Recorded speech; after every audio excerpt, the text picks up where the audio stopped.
Will sports leagues finally reach a boiling point with all this sports betting engulfing sports? We'll talk about that and more this week on Iceman and Coach.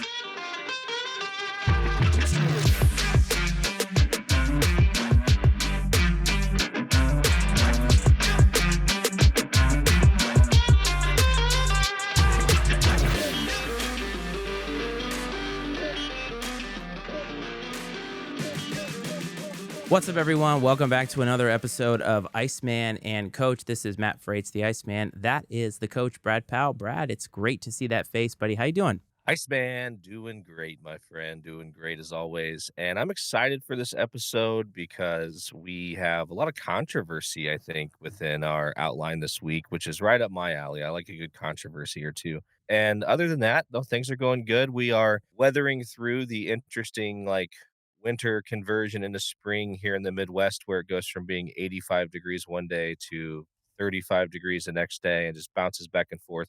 Snows in the morning, tornadoes in the afternoon. It is something else. There was even you could see the northern lights from here Oh, really? in central Illinois last night. It's just so weird, man. Like weather here is out of control. Northern Lights, traveling bucket list for me. I'm not sure if it is for you, but Aurora Borealis would be fantastic to see. But can I regale you about a story regarding this ridiculous weather pattern before we get into the show? Absolutely. As you know, and the listeners know, the viewers know if you're watching on YouTube, I went overseas recently. And when we came back, it had been 80 something degrees here in Virginia. And when I came back, I no longer had a front yard or a front flower bed. I had a weed bed. The weeds had engulfed the entire yard. For those of you who have never listened to me before, I hate doing yard work. It doesn't bring me any satisfaction. I'm not really that great at it. I kill just about everything that I try to plant. So really, it's just about maintenance for me. And this was well beyond my control. I knew that I couldn't do it. So we talked to some companies and they gave us quotes that were like $2,000 to clean up all the beds and do a bunch of stuff. And I'm thinking, there's got to be a better way than this. So our contractor who did some kitchen work for us, we called him up and said, hey, do you got a guy for this? Because usually he has a guy. So his guy comes over in like a Penske box truck or something like that. It was really strange. And he looks around and he's talking to us and he says, yeah, I can do this. It'll take me like 3-4 hours. And he's like, what do you think for a price? And we're like, well, I don't know. Like, what do you think? And he looks around, he thinks for a bit and he goes, I don't know, 150? And we were like, 150? Like dollars? And he's like, yes. And so both of us were like, how about 500? And his eyes kind of got big and he's like, okay.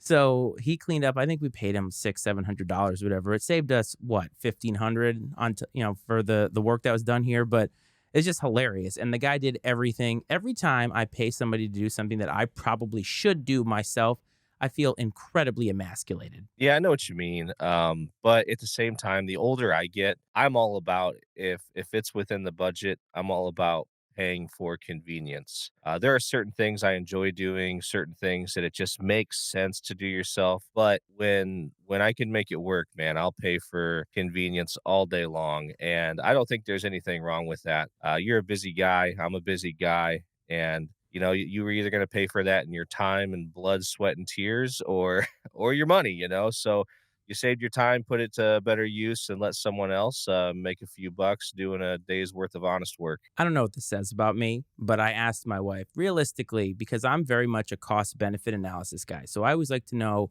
what is the cost of something that I would do. And usually I calculate it by saying my hourly rate times however many hours it will take. I think that's reasonable because if you think about how long would it take me, I mean, that's probably the best measure for your time. I mean, your time is priceless, but in terms of like how much is your time worth? And she looks at me and says, I think it would take you 40 hours. And I think that's an indictment on myself as a handyman. Maybe so, maybe so. But I say that you're maybe more of a man than others because you're willing to admit Freely. where your shortcomings are, right? And I'd like to think for the most part I'm the same way. I know when I'm in over my head or when I can't do something up to the level that it needs to be done, and I have no shame in inviting someone more skilled in to do the job. 100%. Because I know, and this is just me now, I don't ever want to live in what I consider a nailed it moment. So I try to do something myself and it ends up being memeable on the internet. And then I have to live with this. It's one thing to bake something and have it not come out right, but you're home. I don't ever want to be in that position. And I know my wife and I have had struggles with that when we were coming up on buying a house. and she wanted kind of a fixer upper because she got all in with, oh, the Gaineses and everything about that. And I'm like, yeah, that's professional. We are not professional. It would not be that way when we did it. And I do not want to live in Tom Hanks's money pit. No, man, you're right. Me and my wife talk about that stuff all the time because we have a few projects, a lot of projects we'd like to do around our home. And she's like, I think we could do this. I think we could remodel the bathroom. I think we could do whatever. Like, I've watched videos on it. It looks easy. I'm like, you know what, though? They don't ever make videos of them screwing it up. Like all the videos you watch, probably a professional that's done it dozens of times. They've edited the video. You don't get the hours of them cussing at themselves, throwing shit, all that stuff. You just see little clips, the highlights, and then the finished product, and it doesn't work that way, I'm sorry. And she wouldn't be yelling at herself. She'd be yelling at you for not Yes, doing it properly. So let's save absolutely. ourselves a modicum of marital strife and let's have a little bit more marital bliss as we watch somebody else create something. But if you have a story of a nailed it moment or a DIY moment that did not come true, make sure to call the show, area code 703-718-6314. I will say that again, area code 703-718-6314. Call us with those stories or anything that you want to talk about in the sporting world. We would love to hear your takes, play them on the show, and who knows, if you're lucky, maybe we'll have you on the show. So after all of this landscaping business, I want to get into, I guess, pruning the shrubs here of the Detroit Lions because the Detroit Lions now will be, I believe, 6 players down heading into this season. And why is that? You'd think injury. Camps haven't even started yet. The draft is on Thursday. Well, sports gambling came up again in the news, and you talked about controversy. And I think this one is very, very juicy for me because I don't think it's a morality thing. I think it comes down to how are these sports leagues going to manage this. But at the end of the day, 6 players were suspended, I think 6 games, which is not half the season, but it's a significant amount these days for betting not on football, but on other sports. And I find it fascinating because the NFL and all these sports leagues are in bed with places like DraftKings and FanDuel. Sports betting is becoming legal in many states. It's legal here in Virginia, I believe. And I find that this is going to be very, very difficult to navigate. But I just wanted to start out with your thoughts on how you received the news of players being suspended for gambling, knowing that all this stuff is percolating in the background. Initially, I look at it as an IQ test, and I heard someone refer to drug tests in the NFL this way. They said they know exactly when you're gonna be drug tested, and so you have to be a complete idiot, to fail a drug test in the NFL, and I think this is very similar. It's very obvious through the history of sports, not just modern days, that gambling is very taboo against the rules, and there are usually swift and severe consequences for breaking those rules. And so to do so speaks to your level of intelligence in a very significant way, in my opinion. Yeah, it's a problem because you have people that are gonna make stupid choices and bet on games, bet on the leagues they're playing in. One thing I did find interesting though that I wasn't necessarily aware of. I guess it's illegal for NFL players to bet on any professional sport or maybe do any sort of sports gambling because I think a couple or one of the guys that got suspended, the one that got suspended for 6 games, the wide receiver, I don't think he bet on any NFL games, but he had bet on other Yes. non-NFL sporting events. So I think that's kind of jacked up. I mean, I get they might have friends, close friends that play in other leagues and things like that and more access than the average person. I think they should be able to bet on horse racing or an NBA game or whatever. So I think this comes down to it's sort of similar to your take here about an IQ test, but I think this comes down to players understanding the confines and the rules by which they are asked to be a part of, I guess, or confined to within their employer. Cleve and I talk about this a lot with these guys who get hurt outside of the team facility and are upset when the team can void their contract, or guys who pop positive for PEDs nowadays. Your trainer should be 100% sure of every single thing that you're putting into your body. And if you are a part of the NFL and there are ground rules for which you cannot gamble, now I believe that many sports leagues, including the NFL, will allow you to. There are certain stipulations that you can't do, like you can't do it in the hotel or things like that. I did hear a funny story about how there were boats in Miami that used to pick up people, travel to what is considered international waters, and the casino would open and you could gamble. And you're right, gambling is seen as a taboo, but I think it's kind of shifting a little bit. And that's why I find this fascinating. But I think when it comes to the players, I don't feel bad for them.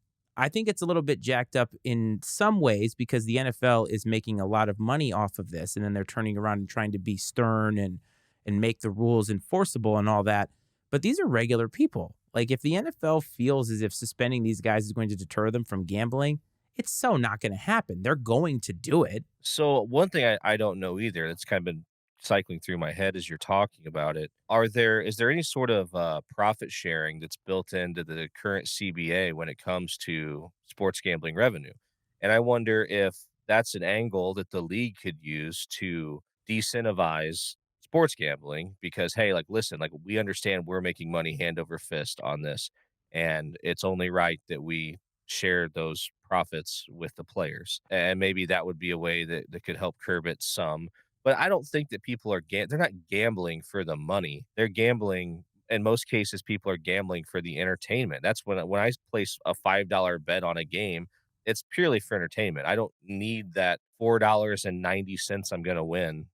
You know what I mean? Like it's I could be betting $1 on a game and I'm just it just makes me more interested just because there's something on the line. Like it just it's more engaging. And I don't know how if the money would be enough to keep them from engaging in that form of entertainment or not. But I'm also I'm a live and let live kind of person. I don't think that you should have things, especially things that are available that are legal for everyone else to do. They shouldn't be able to legislate you not being able to do it. But I agree that you can't bet on like if you're an NFL player, you should not be able to bet on NFL games. Like that's a very common sense thing to me. But beyond that, I think they should have the freedom to do whatever. But I don't feel bad for them either because they're adults, they're grown men, and they know the consequences. And I do think that that, like I said, the punishments should be swift and severe when the rules are broken in regards to gambling. I don't think this is some red flag that says we made a mistake by legalizing gambling and need to go in reverse. I definitely don't think that needs to happen. I'm a firm believer that there are rules and laws in place that I almost say shouldn't be in place because I think that they prevent stupid people from doing stupid things. And it's like a form of natural selection. And maybe that's callous for me to say. So I'm not advocating for people to hurt themselves or get hurt. But I'll use an example. You talk about motorcyclists and wearing helmets, and there is a large contingent of people that ride motorcycles who feel almost too cool for school that they don't want to wear their helmet. I don't have an issue with that because if you get in a wreck, happily it will probably be just you that has brain damage or is dead because you're not wearing your helmet.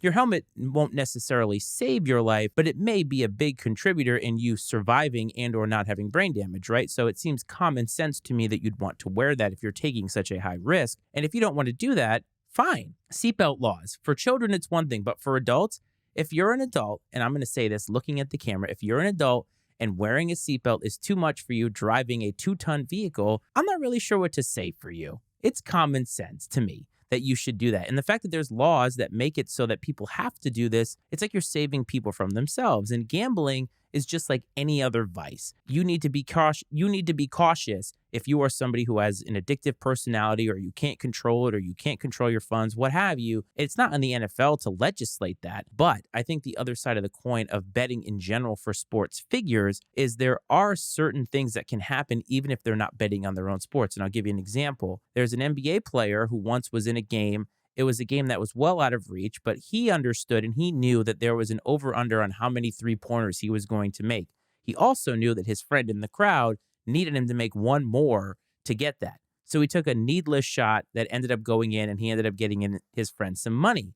And so, in that regard, if the players are very aware of their lines and so forth, it could affect how they play because maybe, just maybe, they're playing to reach those potentials or reach those, betting odds or what have you. And that may affect the overall outcome of the game, despite the fact that they themselves are not betting on the game. I do think it's not immoral, but it is a tricky or a slippery slope in this regard because these players have to know. Like they all have to know, right? Like, do you think that any NFL player goes into a game or most NFL players go into a game not knowing what the betting line is? It's got to be used as bulletin board material. Oh, absolutely it is. It's almost like we need to start treating professional athletes like you treat a jury. You close them off from all outside news conversations so they're not aware of what the lines are or who's betting on what. Yeah, they're aware of it. And the thing is that they've always been aware of it. None of this stuff is really new. It's just it's more out in the public eye now. I mean, everybody before FanDuel and DraftKings, everybody was betting online through offshore casinos. I mean, Mm-hmm. That's the only difference. I do think it's better that it's more in the forefront. It is regulated in some way. The fact I think that it is so common and popular should make it easier to catch people who are violating and breaking the rules. I mean, because they're going to get most people talk too much, right? Myself included. And they're going to start running their mouth about, they're going to make a mistake and say something they shouldn't have said about, like, hey, man, I won this bet on this or something like that. And I just think that the more it's out in the public eye, the easier it's going to be to catch people that are betting on stuff they're not supposed to be betting on. Maybe I don't know. I just think it's a stupid decision. You should know the rules. You're responsible for making the right choices, and I have no sympathy for these guys and the punishments they're receiving. From what I understand, FanDuel and DraftKings are actually going to the NFL to give them news if a player, a known player, is actually placing a bet through the app, and vice versa. The NFL is going to them. And at first I thought, man, that's really whack for them to make so much money and then narc out these people. But DraftKings, just as much as the NFL, needs this product to be as pure as possible. They need to keep their players out of it. But the other aspect of this that I want to get your opinion on, I think up until now, the people that have been suspended for gambling, Calvin Ridley, not much of a name, a good receiver, but not much of a name, and a bunch of Detroit Lions who really are inconsequential to the team. But what do you think would happen if a player of, say, Patrick Mahomes' caliber or Lamar Jackson, Tua, whatever, a big time quarterback bordering on face of the league got hit and was found out that they were gambling? Do you think the NFL would make an example of them and swiftly suspend them? Or do you think that the NFL wouldn't risk the face of their league and kind of sweep it under the rug? I think they would have to act swiftly and severely. The question is, would they? I think they would because I feel like they would want to make an example of someone, and especially if the higher profile that person is, the more of an example it would be. And the NFL, the Shield, is greater than any one player, and they know that. And before Patrick Mahomes, there was Tom Brady, and when Patrick Mahomes goes, there's going to be someone right there to fill his shoes as the quote unquote face of the league. I don't think that they've got too many, concerns about that. I think that they would go after they would almost think I think they'd almost get I mean, they'd be disappointed, but they'd almost get excited about the opportunity to like make a really impactful example of someone and show that, hey, nobody's above this. At least that's what I think they should do. It's an interesting perspective because I could see both arguments. I mean, with Deflategate, which was about a football that wasn't quite inflated properly, Tom Brady got a suspension of 4 games. So I guess if they're willing to go that route, they would make an example of a player, but I don't think they want that on their doorstep. And I think it is going to happen eventually. They're going to reach a point where they're going to either have to make a decision of what do we do? Do we make an example or do we try to sweep this under the rug and protect the image of the league? You talk about the shield, and what comes with that is the shield, the image of the shield, the optics of everything that they do is very, very important. And Roger Goodell is 100% going to do what makes the league look the best as often as possible. And sweeping it under the rug may end up being that. I mean, it has long been rumored that Michael Jordan's first retirement was because of gambling. And so I heard the joke that maybe Mahomes would take 2 years off and go play baseball for a couple years and then come back. I mean, if anybody is suited to do that, it's Mahomes. I mean, his dad was an MLB pitcher. But I think about this a lot now because Pete Rose is banned from the Major League Baseball Hall of Fame for famously gambling on his own sport, not in his own team, but on his own sport. And there have been arguments to be made all across the board. But do you think that the rise in sports betting makes his offense less egregious and MLB really just needs to rip the Band-Aid off, put him in the Hall of Fame as a baseball player, and then distance themselves from him, the human being, because he's definitely tone deaf. Yeah, this is difficult because when you look at Pete Rose, the baseball player, the guy was an absolute monster. I mean, Charlie Hustle, right? And he played the game the way that you definitely don't really see it anymore. The style with which he played, obviously very successful, breaking records, winning championships, but he broke the rules. He knew what the rules were, and he broke the rules, and he knew what the consequences were for breaking those rules, and he is gonna pay the price for it the rest of his life. And I want to say, like, and this is gonna be, I mean, it's unpopular, but I think that the way it's being handled currently is the right way. Like, does he deserve? Was his playing career deserving of the Hall of Fame? Absolutely, 100%. But you broke the rules, period. And whatever. I'm sure there's other people that did it and never got caught, but you did. I know that he's tried to make amends and stuff like that, but it just is what it is, man. Like you can't flip the script on this now because that's spineless to me a little bit from the MLB's perspective. I don't think. I mean, what message does that send to current players if you were to do that? Well, I'll eventually, my legacy will eventually be solidified in the Hall of Fame, once this blows over. I don't think that sports gambling being legal diminishes the fact that it's against the rules to bet on your team, your sport at all. And I'm pro gambling. I like gambling, but like you simply cannot have current players betting on their sport and especially not on their team at all. There's just a zero tolerance situation. Does it change that he was a manager at the time? I think that now you could have that argument. Do you just say, okay, you're not going to put him in as a manager, you put him as a player? But I mean, he got banned from baseball. They didn't say we banned Pete Rose, the manager, from baseball, but Pete Rose, the player, is still. No, I mean, I think that he burned his bridge, man. Like I think it's that simple. He burned his bridge. It doesn't take away from his accomplishments, but you've got to be you can't be banned from baseball and make the Hall of Fame. That's just how it goes, man. Like it sucks. It really sucks. But you know what? He's the only person to blame for this. He's the only person in the wrong. This is a seminal moment for the show. I never thought in a million years that I would be standing on the side of defending putting Pete Rose in the Hall of Fame as a player and you standing there having the kind of stance. I would have assumed that it would be in reverse because for many years I felt that way about Pete Rose that you broke the rules, that's it. And then I've softened on this because I've softened also on guys that are PED guys, but I think it's an interesting discussion to have because now MLB is siphoning in money through sports betting, and then he is still banned. And I still feel like you can acknowledge that what he did was bad and that it's not something that you want or going to tolerate from your players. But it just, I don't know, like nowadays it feels very harsh to still have him be banned when the people that are banning him now, probably some of them weren't even alive when he was playing, like the officials and stuff. So, that could be something for a deeper discussion when we get toward Hall of Fame and all that kind of stuff. But as far as sports gambling is concerned, it's certainly it came to my mind when I thought about these guys in the NFL because they're just the tip of the iceberg now with this. Whereas Pete Rose has dominated that space for a long time, but Pete Rose, I think, now is a villain in Major League Baseball still for probably a lot of people. Certainly, every time he makes an appearance, he does something idiotic. But villains have been a kind of a theme in the NBA playoffs. I know you're not an NBA guy, so will you, I guess, indulge me a little bit? Can we talk a little NBA? Absolutely, for sure.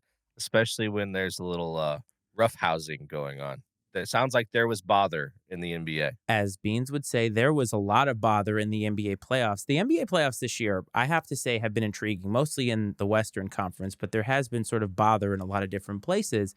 And I've noticed that there have been a lot of younger teams that have had a lot to say about the older teams that are in the league. And these are older, accomplished teams. And I'm going to bring this to a general place, but I want to catch you up on this. So I think the one that was in everybody's headspace last week was Draymond Green. I assume you're familiar with Draymond, and I assume you're familiar Yes. with the kind of player that he is. Yes. Yes. Yep, absolutely. Draymond's infamous. He's infamous not because of his play on the court. I mean, he's a great defensive basketball player. He's a four-time NBA champion. Can't take any of that away from him, but he's an agitator.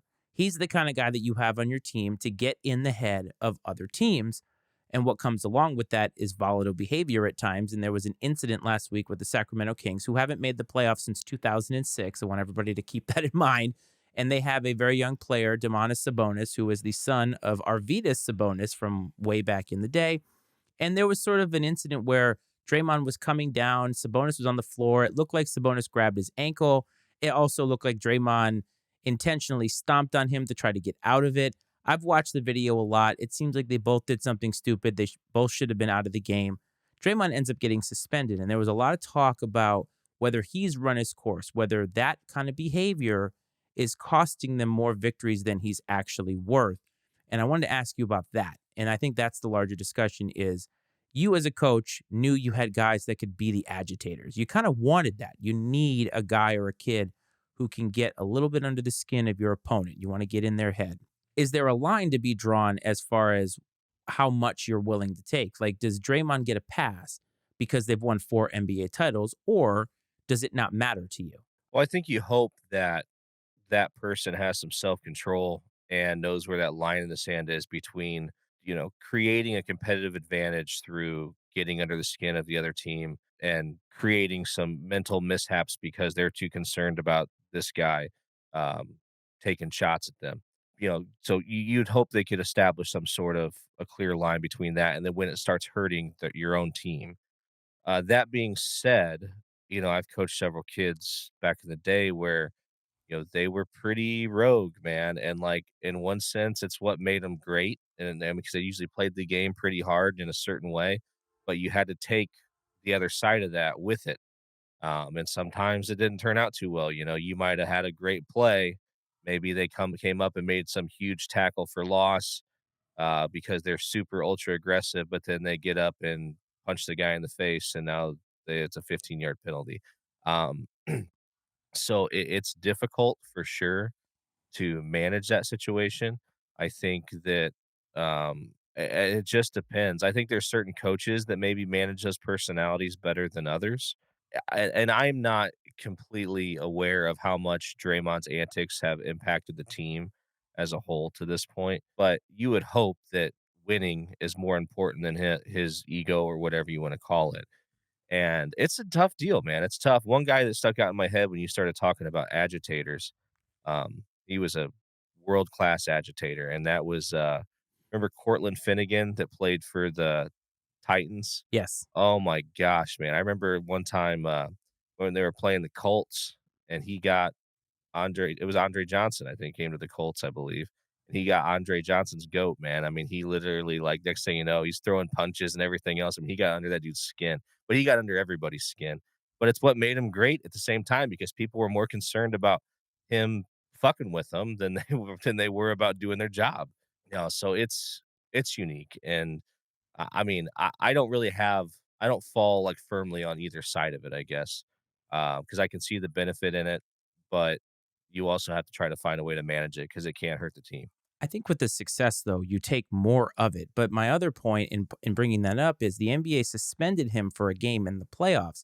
I personally feel that the NBA should not be doling out justice the same way in the regular season as they do in the playoffs because no matter how you slice it, some people will argue that, well, it's the playoffs, you need to be more, I guess, you need to behave more. But I personally believe that the playoffs mean more and they mean more to the NBA and the NBA should take a less firm stance on some of these. Like, I think you really have to cross the line to do it. Again, when I watch this tape, it seems like they both did something wrong. Fine, kick them out of that particular game, bring them back because that series right now is the best one going. It's extremely entertaining and exciting. It's like the old guard versus the new guard kind of a thing. And it's disappointing that the NBA took that stance. And I get it. There's a lot of people who are going to say, yeah, but this guy did something wrong. I'm sure you probably are thinking that, but I think the NBA it's their job to think about the overall product. And I think you have to know what your line is. It can't be the same as what it is in the regular season because, no offense, those games just do not matter as much. And so I was a little disappointed with that. But I want to bring that to the next incident, which is sort of related, but it has to do with people agitating with no credentials and no winning and no championships coming at guys who are established. So the Memphis Grizzlies they are headed by John Morant. You know who that is.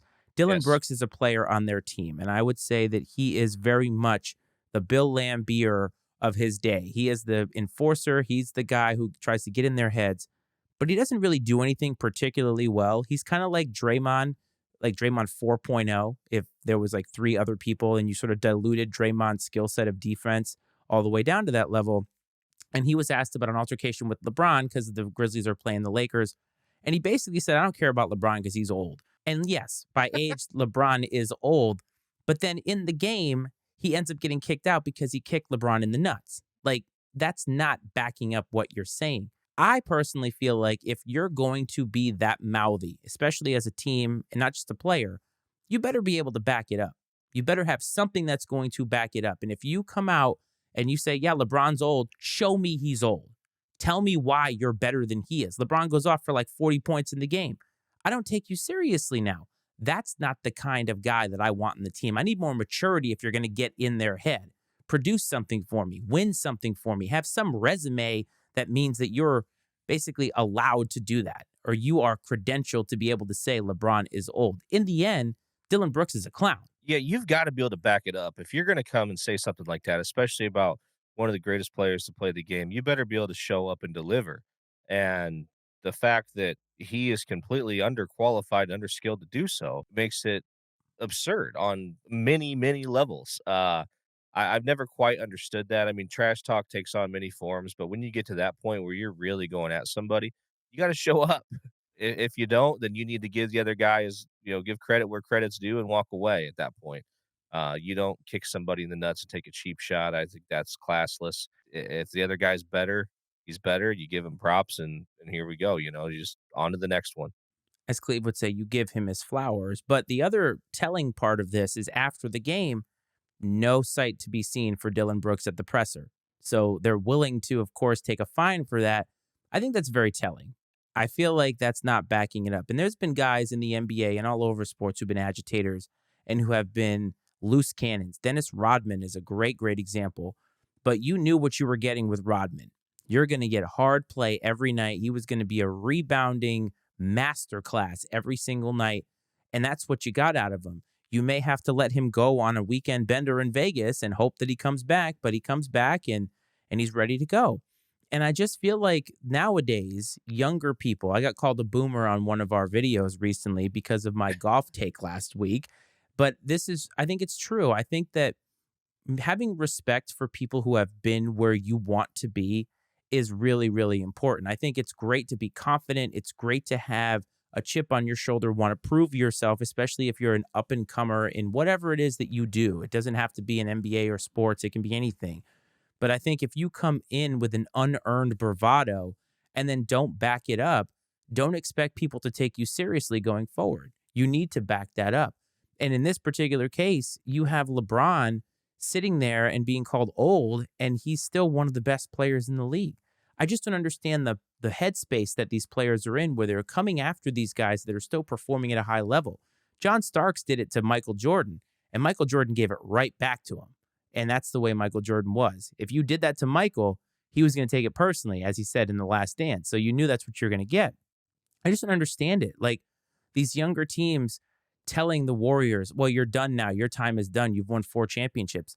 That's 4 more than you've won. Yeah, and it's a generational thing, man, because when I worked, in a high school, I spent 4 years working in a high school and I was coaching and stuff, and when it came to, like, fights, there's not fights like there used to be fights when, like, you or I were in school, like, almost every single one was just people running their mouths, and then they'd run up behind you, punch you, and run away, like, I mean, that's what you those were the fights I saw. That it's just cowardice, and I think that I'm not condoning fighting, but if you have a problem with somebody to the point where you're gonna say certain things about them or make it physical, then it needs to be face to face, man to man, and you just whatever happens, you need to accept and own the consequences and the results.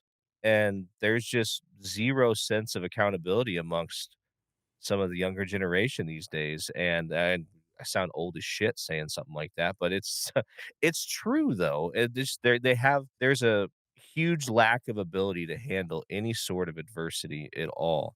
And the way it usually is handled is with things like we saw with kicking LeBron in the nuts because you can't beat him where it matters. Like, I mean, I don't know. It's frustrating. I don't know that it's something that's going to go away anytime soon.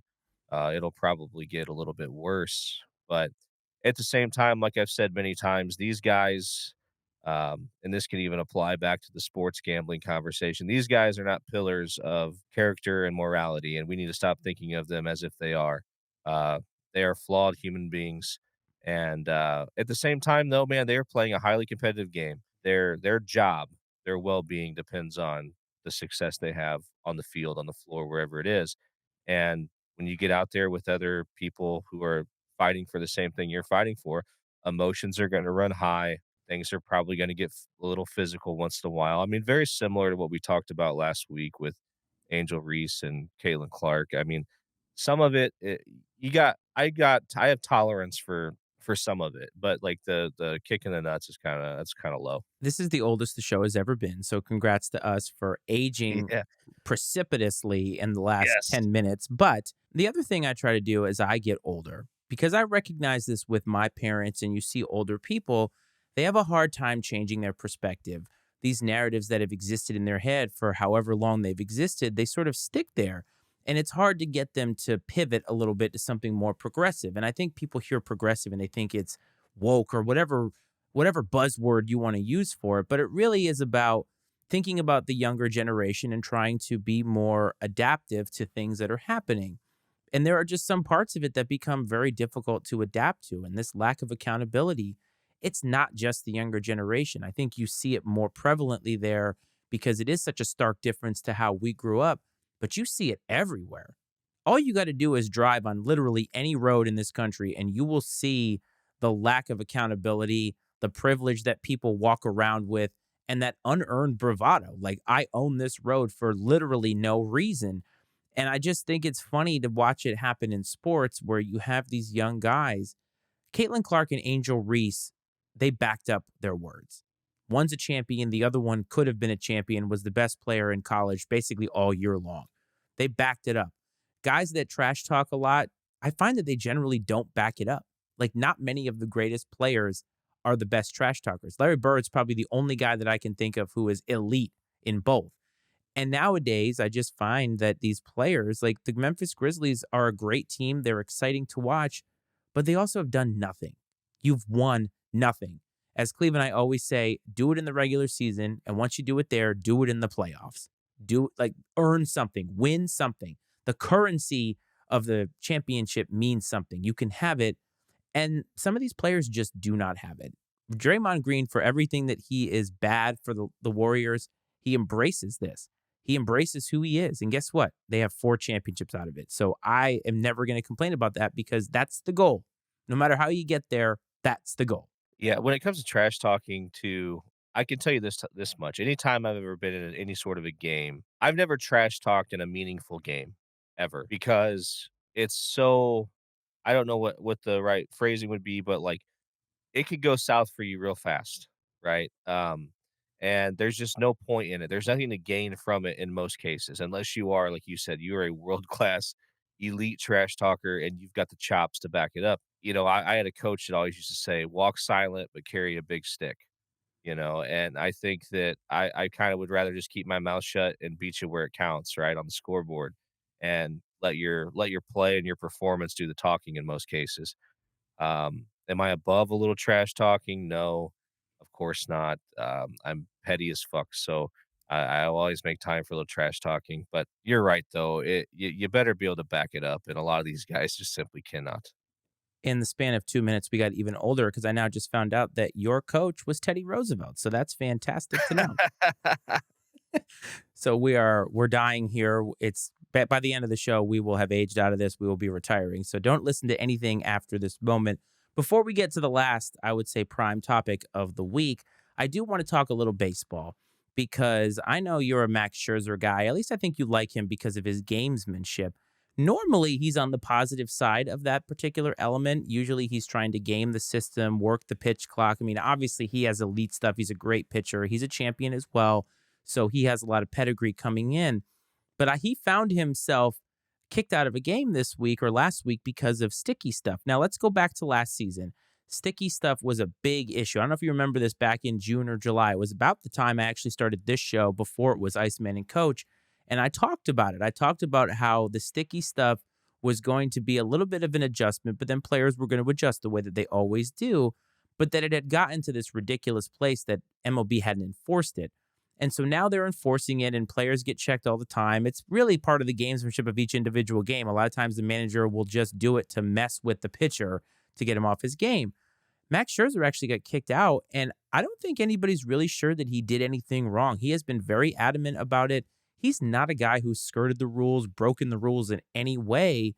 And I find this interesting because it feels like they're making an example of him when he didn't do anything wrong. I wanted to get your thoughts. Yeah. So were his hands sticky? Yes. But Yes. you know why? because of two legal substances, sweat and rosin. Two legal substances, is the mixture of them is what made his hand sticky. He like I said, was his hand sticky that allowed him to manipulate the ball more than if he didn't have it on his hands? Absolutely, but it was not an illegal substance. That's what I don't understand. I think that's what his thing is too. I watched a video, I think it was Trevor Bauer, who was like, "This is what's happening," and he had sweat on his forehead, rosin, and, like, the ball's literally, like, sticking to his hand as he's, like, lifting it off the ground.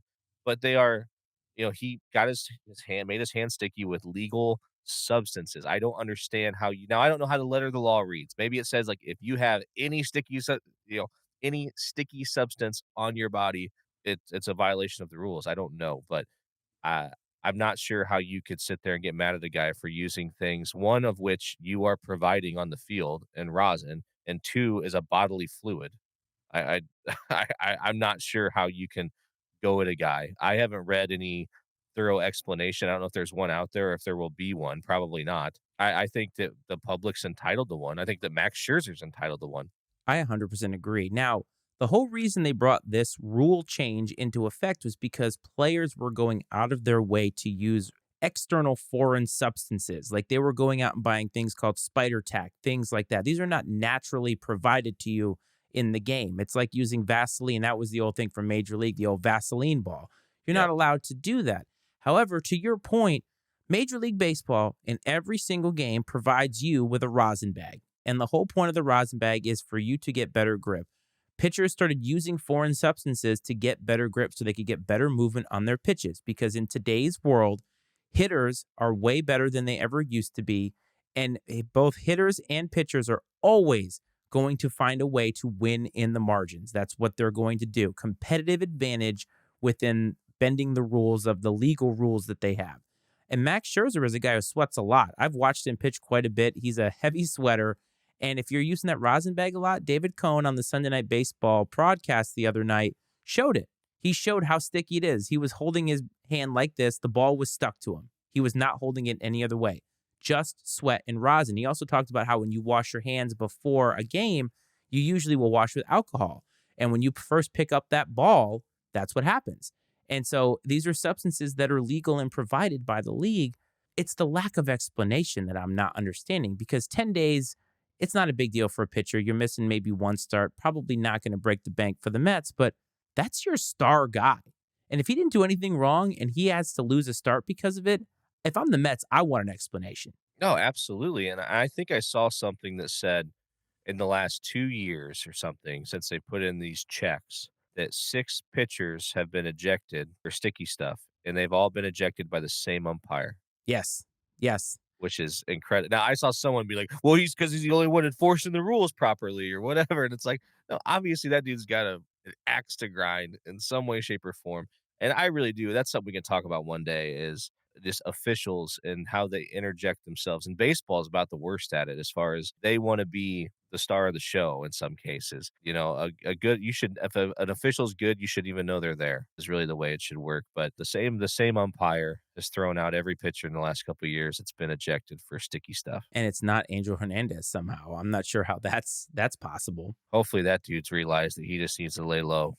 Yeah, maybe. I don't know. But baseball is also doing some interesting things too. They're experimenting with things in the minor leagues. I wanted to read this to you. I'm not sure if you heard it, but they're calling it the double hook DH rule. And it's another Otani thing, by the way, because this is all the advent of Otani and how he's changing the game. But this rule would allow teams to use the DH throughout the game as long as the starting pitcher pitches 5+ innings, which like never happens anymore. If the starter doesn't pitch 5+ innings, the team will lose its DH and the pitcher spot will bat the rest of the game. So I guess they're trying to incentivize pitchers pitching longer, but that means the game has to change. Managerial strategies has to change. And you also have to have a guy that you'd value in the DH spot. And there's so many things that I like about what they're doing. I think that the pitch clock is working. And again, we talked about the fact that the games are shorter, but it's not about that. It's about more entertaining games. You told me over the weekend, when it comes to boxing and any other casual fan, the casual fan wants action.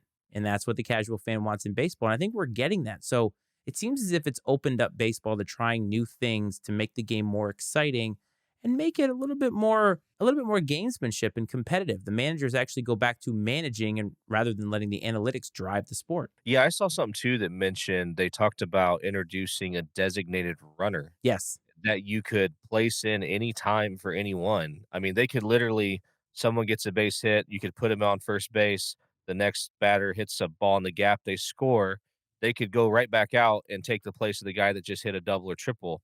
I mean, you could sub them anytime, and the person that they sub in for does not lose their spot in the field, which I think is interesting. That's one thing about baseball, the strategy of it's cool, but like it's like soccer. If you come out, you can't go back in for the Yeah. rest of the game. You're done. But I think that something like the designated runner would make things more interesting, especially from the standpoint of maybe bringing back more of the run game in baseball with stealing bases and some small ball. But yeah, I think they should be open to experimenting, and it sounds like they are. What I heard from hearing that about the designated runner is I've now added from long snapper to designated runner two things that I'm going to train my son to do to make big money and play 20 years in whatever professional league he can get into. Long snapper was the dream. Maybe designated runner is the next one. We're going to train him for it. I think both There of you our go. kids need to make the big club. What does your son play? Designated runner. I can think of Designated runner. Yeah, I've been absolutely. start taking them to like these speed training things. Absolutely, like the House of Speed, and get them going for sure. I'm 100% with you. So the month of April is ending, and I think we'll take a little bit of an assessment of the clubs after that because April can be very telling, just like how going 0-2 in the NFL can be telling. But before we get there, there's some time. But we want to talk about Coach Prime. So Coach Prime went to Colorado despite everything that the coach said last season about how he's never going to go to Colorado. Well, guess what? He's there. He's in Colorado now. And things are different. And we saw footage from the spring game this weekend. Last year, I think they said they had 1,500 people come to the spring game. They gave 50 press credentials. They were giving away tickets. This year, they sold tickets and sold 45,000 of them to the spring game and gave out, I think, more than 300 press credentials. He has that place buzzing. Colorado had nothing going for it. And now here he is. They talked about how he has sold they have sold 45,000 season ticket packages. Many, many things have changed and there's a lot of buzz. But I said to you, I threw a wet blanket on your TikTok that you sent me. He's got to win. And I don't think that changes anything. It's going to take time, but I think that he will eventually win. Now, I'm not saying win national championships, but I think that he is going to make Colorado relevant. It's going to take a couple years, like I said, but he's gotten some good recruits. Is he going to be able to hang on to him in the day of the transfer portal? But I think also he's going to be a benefactor, as he has been, of the transfer portal because he is prime time, right? One thing, it's funny. I was talking to my dad about this. I shared the same TikTok with him. He's like, I just don't get it. I don't get it. I don't know. And I was like, you know what? I don't know how many of his videos you've ever seen, Dad. But if you can put away like your opinion of all his flash and flare for a minute, if you were to listen to things that he says to his team, he has very old school conservative views like towards his team and the stuff that he emphasizes. He's very strict, and he has a lot of rules. It sounds like and it's a lot of the rules are things that I would consider to be old school. They're probably things that most modern coaches don't fight the battle, but he's telling them like, he's in there like a guy has white socks on in the weight room and he's like, get out of here, go change your socks. No white socks allowed. Stuff like that. It's very, you talk about boomer. I mean, it's very boomer stuff. So it'll be fascinating to see how that translates with especially the big time Division 1 athletes. They're gonna type of athletes you're gonna need to compete for national championships if it ever gets to that point. I don't know, man. I'm gonna reserve judgment on Coach Prime. We'll see how it goes. You talked about it before we came on air about how they've got a tough schedule, especially coming out of the gates. So I mean, I don't think we can make a judgment off of them even based off the first half of their season. Now, if they come out and win all those games, now maybe that's a different story. But I don't think any of us expect that to happen. I don't expect it to happen. And again, I say this not to throw a wet blanket on everybody's party, but it's different now. Jackson State was one thing, being in an HBCU was one thing. This is the big time now, and it's not exactly an easy conference. Their schedule is very difficult. The 3 out of the 4 games that they play are against pretty high quality opponents, one of which is their oldest rival in Nebraska, who has Matt Rule as their coach. So they are also going through a program resurgence or trying to go through a program resurgence. And I think the reason that I pointed out and sort of be realistic about it is because this is the time for hope. This is the time when people are excited and go to the spring game because you want to see the players that are out there. You have a brand new coach. This is a program that has been in the graveyard of college football for damn near 20 years. I can tell you that a colleague of mine where I work, he is a Colorado guy and he is depressed.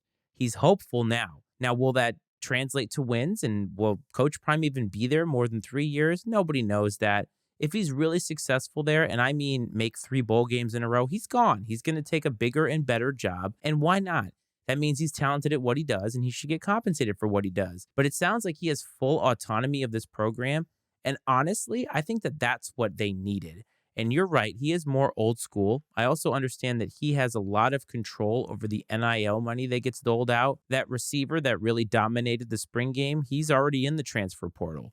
So there's a lot of things I think we're not privy to and we don't know. As you said, guys are going to leave, guys are going to come in. He certainly is going to recruit his ass off and he's going to get players to go there and want to play for him. I just think that eventually you're going to have to win and prove that all of the stuff that you can do in the soft skill department translates to wins on the field. That part is going to be hard. And I think that people are going to have to taper their expectations on it. That's all that I'm warning people about. That's fair, I think. I think that you mentioned he has full autonomy, and I imagine that he would not have taken the job otherwise, is my guess. I think he probably and this is where maybe we missed it. I missed it, I should say, in thinking that he wouldn't take this job because of how piss poor of a job it looked like on the surface, and probably in reality is right now today. But he looked at it as I'm going to go in there. I want to go somewhere where I call all the shots, control over the NIL money, and the only place that's even gonna give you a shot at something like that is somewhere that can't go any lower than where they already are, Yeah. that has nothing to lose, basically. So, looking back, hindsight's always 2020. This may have been a match made in football heaven. I think that it will be. I'm intrigued by it. It certainly makes me excited. I'm going to actually tune into Colorado football. Who knows? Maybe we should travel out to Boulder, Colorado and do a live broadcast from the very first game when they get trounced by whoever it is, TCU, I think, who just went to the national title game. You never know. And I will be excited. It's got me hopeful as a casual fan of college football, as everybody knows. I'm definitely rooting for the guy because I think that it's good for college football to have personalities in the sport. He is a lot of what Nick Saban is not. He probably embodies a lot of the traits, and I'm talking about the old school mentality of working hard and a certain look to your program and all that kind of stuff, how you carry yourself. But he is not Nick Saban in his business approach. He is prime. That's who he is, and I think that's what you're bringing in, and that's what kind of a splash that you want to make. And I think you're 100% correct. He's not going to go to school that's going to try to tame that. He's going because you're getting the full package. You're getting Coach Prime. And Colorado was like, you know what? We can't afford to pay you, but we need you here. Yes, no, and it'll be curious to see what happens if he does have success there and some of these more prominent programs do come calling. Is he going to be able to have the same autonomy at those places if that time comes? But to his credit at that point in time, he would be able to say, "Hey, it worked here. Look what I did here. They let me do this, this, this, this, and this. Look at the results. You either want it or you don't." And I think that he's the type of guy that would lay it out just like that. I imagine. Oh, yeah. There's no way. And honestly, if he comes into a school like, let's say, Auburn or wherever, I assume the SEC would be a natural landing spot at some point. He's going to come in with a lot of credentials and say, this is what I'm bringing to the table. You cannot stifle that. And there's no way that they would stifle it because they need him. If you're bringing him in, you need him. And I think that there are going to be schools that are going to seriously evaluate where they are. And they're just going to say, okay, we need to bring in this guy, especially if he's successful. Time will tell on that. But you know what? Before we get to the end of the show, we have some business to conduct.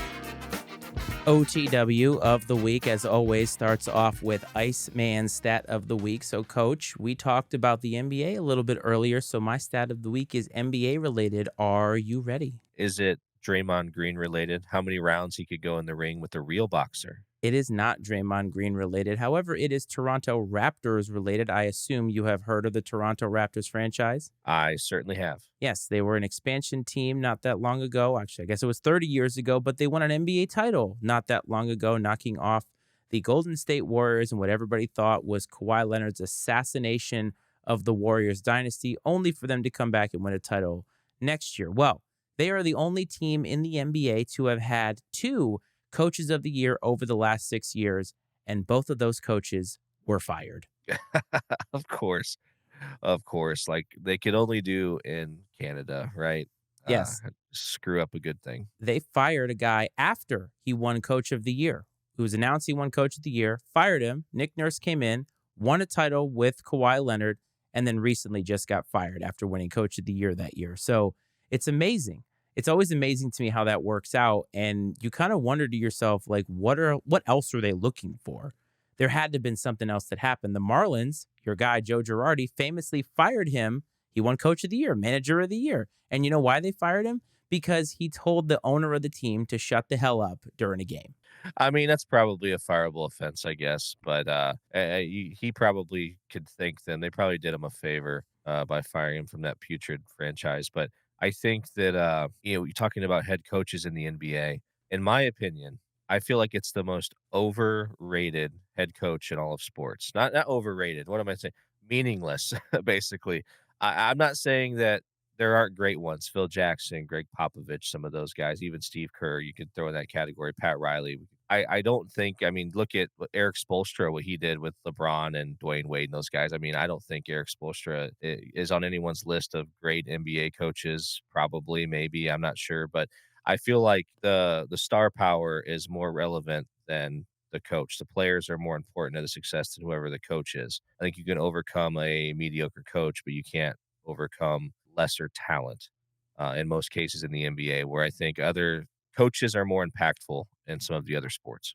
I think NBA coaches today are less meaningful because the players want a guy that's going to sort of placate to their strategies, depending on the team, of course. There are teams that need a certain kind of coach to work. And I think that that will always be the case. But all the guys that you named, I mean, they had the luxury of playing with some of the all time greats. And you have to ask yourself, sometimes a good coach is the guy that you talked about, is seen but not heard, especially when you have a lot of talent and superstar talent. Phil Jackson was able to manage all those personalities. And he went to Kobe and Shaq, was able to manage those guys as well. And some of the best have to deal with that. And so I think that I understand where you're coming from, but I also think that it is a little bit more skillful to be able to manage big time personalities in today's game. And back in the day, maybe it wasn't as much so. But I think today, where players are constantly looking for greener pastures all the time, it's hard sometimes to coach superstars. And I think that coaches probably earn a little bit more money today in terms of what they have to do than they did before. But I can't lie to you. I couldn't name more than half the coaches in the league. No, not a chance. Me neither. I'm shocked I rattled off like the 4 or 5 I did. We'll have to do that maybe next week or the week after. See how which of us can get to 10 current NBA coaches in an episode. I don't think that we could do it, right? No way.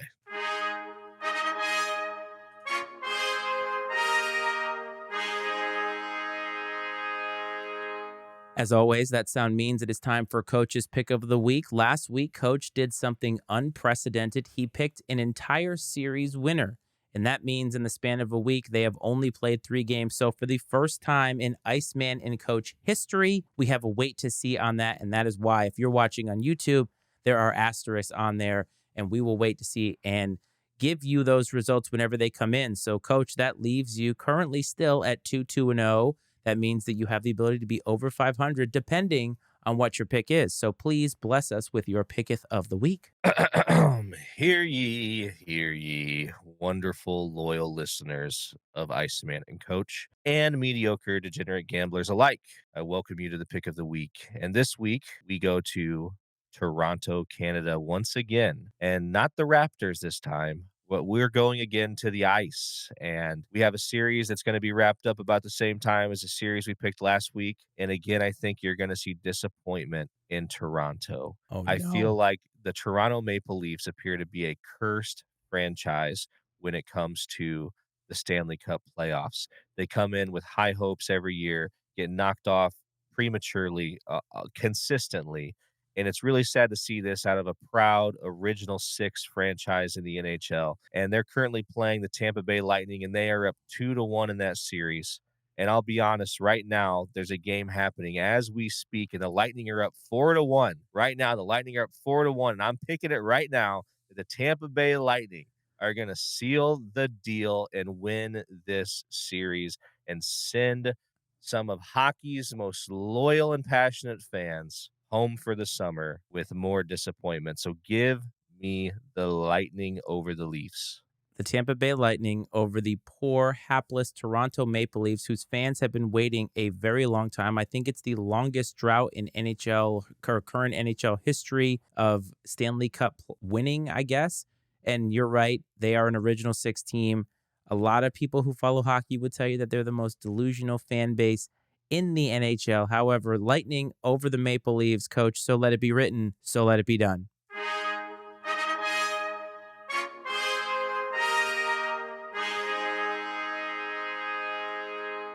And that means we have reached the end of the episode. Before we close things out, last week we talked about and announced the new INC sports paradigm, and we are firmly in that right now. We have decided to add two new shows to the docket. Reading the Defense, which is a show that I do with my brother-in-law occasionally. We haven't really done it a whole lot, but we're going to add that to the paradigm, try to pick that up once a month or so. And an interview series that I started with a guy named Myron Flowers, who is an NFL, who trains NFL players and is a really inspirational personality. That is called Interviews on Ice. We're hopeful that we can get some people to interview, not just in sports, but maybe that straddle the sports line. So we're going to be adding content to that as I talked about last week. So keep your eyes peeled for that, for the new shows coming up. We're really excited about it for sure.